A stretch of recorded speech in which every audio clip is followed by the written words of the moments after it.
पाठ 8 कैन और हाबिल। सत्य परमेश्वर तबे स्वीकार करेलन जब हमनी के उनकरा के अनुसार चले ली जा।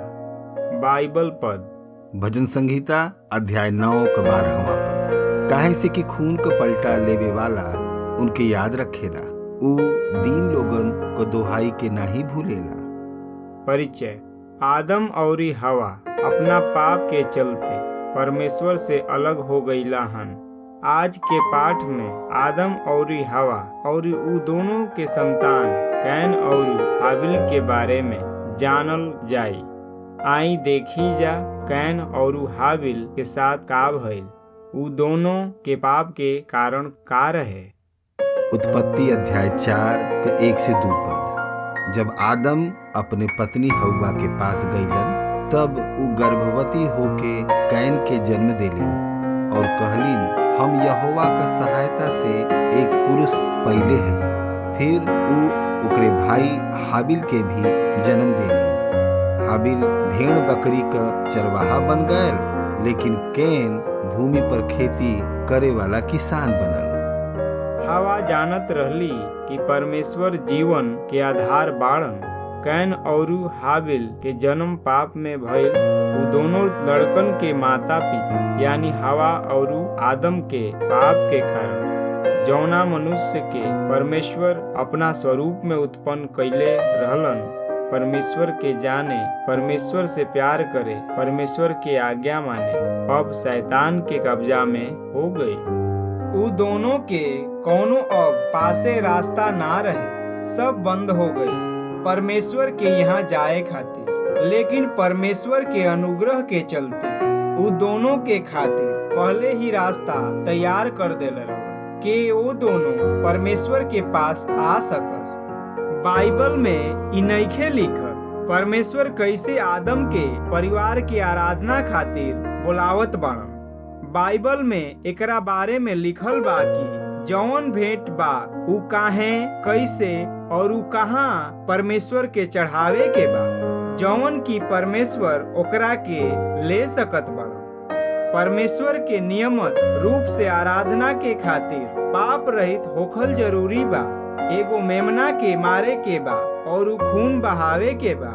यही तरह से आज्ञा दिहल गईल रहे। निर्गमन अध्याय 17 का 11वां पद। इब्रानियों अध्याय 9 का 22वां पद। सच त ई हो कि व्यवस्था के अनुसार प्रायः सब वस्तु लहू के द्वारा शुद्ध कैल जाला और बिना लहू बहिले पाप का क्षमा नहीं।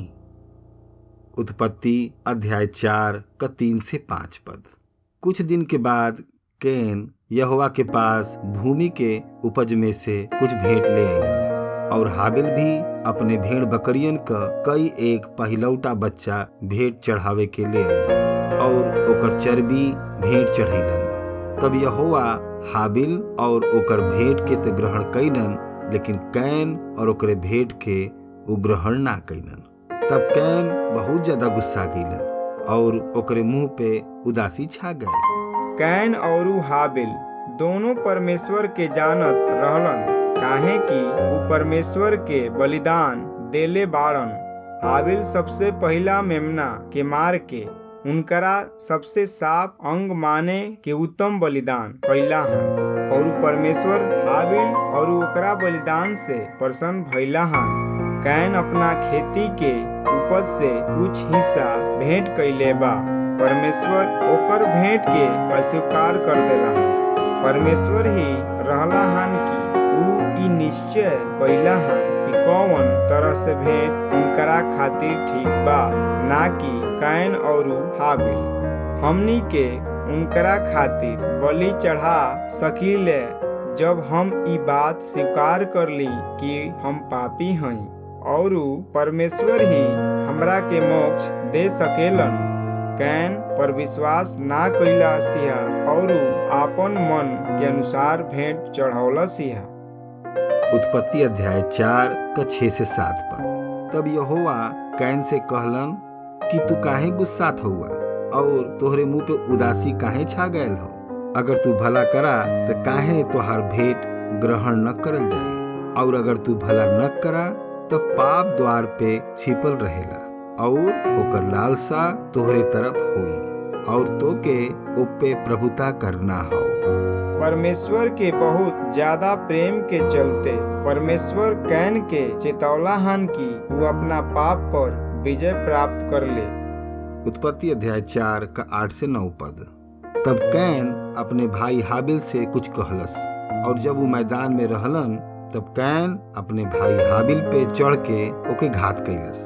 तो यहोवा कैन से पूछलन, तोहार हाबिल भाई कहाँ हो? ऊ कहलस, मालूम नहीं, काहे हम अपने भाई के रखवाला है। परमेश्वर जान गईल रहलन कि कैन अपना भाई के मार देले बा, लेकिन परमेश्वर चाहत रहलन कि कैन अपना पाप के अपने आप से स्वीकार कर ले। उत्पत्ति अध्याय 4 का 10 से 15 पद। ऊ कहलन कि तू का कैले हुआ? तोहरे भाई का लहू भूमि से हमरे ओर चिल्ला के हमार दुहाई देत हुए। ए लिए अब भूमि जो तोहरे भाई का लहू तोहरे हाथ से पिए के लिए आपन मुंह खोलले हो, ओकरे तरफ से तू शापित हुआ। चाहे तू भूमि पर खेती करा, तब भी ओकर पूरा उपज फिर तोहे न मिली, और तू पृथ्वी पर भटके वाला और भगेड़ा हो जीवा। तब कैन यहोवा से कहलन कि हमार दंड सहे से बाहर हो। देखा, तू आज के दिन हमके भूमि पर से निकलले हुआ, और हम तोहरे दृष्टि के आड़ में रहीब, और ये पृथ्वी पे भटके वाला और भगेड़ा रहीब, और जौन कोई हमें पाई हमें घात करी। एक कारण यहोवा उसे कहलन कि जो कोई कैन के घात करी उसे 7 गुना बदला लेवल जाई। और यहोवा कैन के लिए एक चिन्ह ठहराइलन, ऐसा न होए कि कौनो ओके पाके मार डाले। परमेश्वर पाप कैला पर दंड देलन। उत्पत्ति 4 का 16वां पद। तब कैन यहोवा के सामने से निकल गया और नोद नामक देश में, जो कि अदन के पूरब के तरफ रहल, वहां रहे लगल। कैन परमेश्वर के सामने आपन पाप माने से इनकार कई देला हन और उ दिन भी ना बहिला हन। परमेश्वर हमनी से इहे ना कहेलन कि हमनी के आपन पाप छोड़ दी तबे उ मोक्ष दीहन, बल्कि परमेश्वर कहेलन कि उनकरा पास भरोसा से आई और उस पर विश्वास करी, उ हमनी के बदल दीहन। उत्पत्ति अध्याय 5 का 3 से 5 पद। जब आदम 130 साल का भइलन, तब उनके द्वारा उन्हीं के समानता में उन्हीं के स्वरूप के अनुसार एक बेटा पैदा भैल। ऊ ओकर नाम शेत रखलन। शेत का जन्म के बाद आदम 800 साल जीवित रहलन और उनके और भी बेटा बेटी पैदा भैल। ए तरह से आदम का कुल आयु 930 बरस का भयल। एकरे बाद उ मर गईलन। आदम के तीसरा बेटा भइल सेत। ई उहे ह जेकरा द्वारा परमेश्वर मोक्ष दाता के भेजिहन, और एकरा बाद आदम और हवा के मृत्यु हो गई। पाप के कारण मृत्यु सारा मनुष्य जात में फैल गई है। रोमियो अध्याय 5 का 12 पद। एलिए जैसन एक मनुष्य के द्वारा पाप ए जगत में आयल और पाप के द्वारा मृत्यु आयल, और ए तरीके से मृत्यु सब मनुष्यन में फैल गयल, काहे से कि सब पाप कैलन। उत्पत्ति अध्याय 5 का 22 से 23 पद। मतुशेलह का जन्म के बाद हनोक 300 साल तक परमेश्वर के साथ साथ चलत रहलन, और उनकर और भी बेटा बेटी पैदा भइलन। ए तरह से हनोक का कुल आयु 365 साल का भयल। हनोक जौन की सेत के खानदान से रहलन, और ओकर जन्म भी पाप में भइल, लेकिन ऊ परमेश्वर पर विश्वास कैलस। ऊ लोगन के चेतावनी देलस कि परमेश्वर ऊ सब के बुरा काम के सजा दीहन। यहूदा 14 से 15 पद। हनोक भी, जो कि आदम का 7वीं पीढ़ी में रहलन, इनके बारे में ई भविष्यवाणी भैल कि देखा, प्रभु अपने लाख पवित्रन के साथ आइयन कि सब कर न्याय करें और सब भक्तिहीनन के उनके अभक्ति के सब कामन के बारे में और ऊ भक्तिहीन होके कैले हुआ और उस सब कठोर बात के भी ओकरे बारे में जो भक्तिहीन पापियन ओकरे विरोध में कैले हुवन दोषी ठहरावे। हनोक के मृत्यु ना भइल रहे, बल्कि परमेश्वर उनकरा के उठा ले गइलन। परमेश्वर जौन इच्छा होला उहे परमेश्वर करेलन, काहे कि ऊ परमेश्वर हवन। व्याख्या: परमेश्वर एक नियम वाला परमेश्वर हवन और उहे ई निश्चय कइला हन कि कौना तरह से बलिदान स्वीकार योग्य बा। परमेश्वर सर्वज्ञानी बाड़न, यही से हर एक बलिदान के पीछे हमनी के उद्देश्य बा। परमेश्वर उ जानत बाड़न, परमेश्वर हमनी के विचार के भी समझ सकेलन।